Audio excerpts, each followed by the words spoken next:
I'm Dr. Heidi Adams, an associate professor at Louisiana Tech University. Over the years, I've noticed many students seeking a career in natural resource management don't always realize the field has a huge human dimensions component that is dependent on effective communication. Thus, it falls to us, as their instructors, to help them develop communication skills so they may be successful in their future careers. I teach a summer course here in Louisiana Tech's forestry program, during which students take a step back from theories and management techniques learned in other courses and focus on how to communicate this information to others. I first ask the students to look at themselves. They evaluate their personality using the True Color System, which is based on the Myers-Briggs personality test. Students then select one or two of the 4 cards they feel best represents their personality.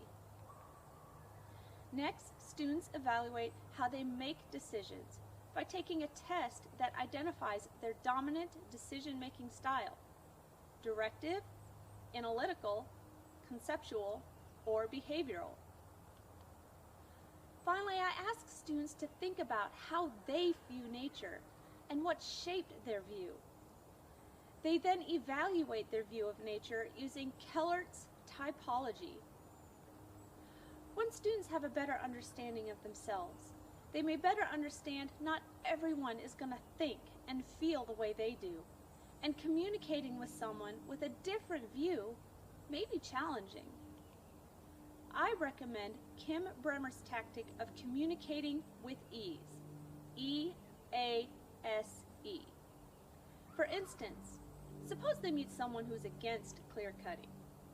They must first engage them in conversation. This is done best with a friendly greeting and a listening ear. What do they not like about clear cuts? And why do they feel this way? Next, acknowledge their concerns. I agree, the land doesn't look good after a clear cut. And you're right, it did take away habitat that was used by many wildlife species. Then share information. Even though clear-cut land is not aesthetically pleasing, clear cuts are a great way of changing the habitat for other wildlife species. And after just a few short years, it doesn't look that bad. And finally, earn their trust. Hand them a business card. Tell them it was a pleasure talking with them. It is important to remember, though, you are not trying to change their mind. Just give them a different perspective.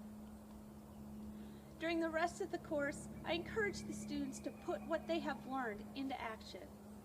The only way to get better at communicating is to practice. So I take them where the people are.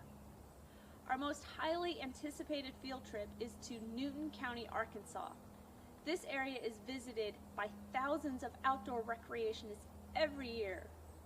It is here students meet and talk with others, from hikers and kayakers to geologists and biologists. They find the more they talk with others, the more skilled they become at effective communication. Of course, our trip to Newton County does include some fun adventures. Students have the opportunity to hike various trails in the area, such as the Lost Valley Trail that leads to Eden Falls. We travel to Boxley Valley, where the best location in all of Arkansas for viewing elk. Many students don't even know there are elk in Arkansas. We also take a trip down America's first national river, the Buffalo, where students get to both figuratively and literally dive into the deep end of the river. In conclusion, I recommend you design a class, if you haven't done so already, that doesn't just teach students skills and effective communication, but also gives them opportunities to practice. By giving them these opportunities in the outdoors, you will create a learning atmosphere they will truly enjoy. Or, as my students like to so eloquently put it, we are Louisiana Tech Forestry, and this is our class.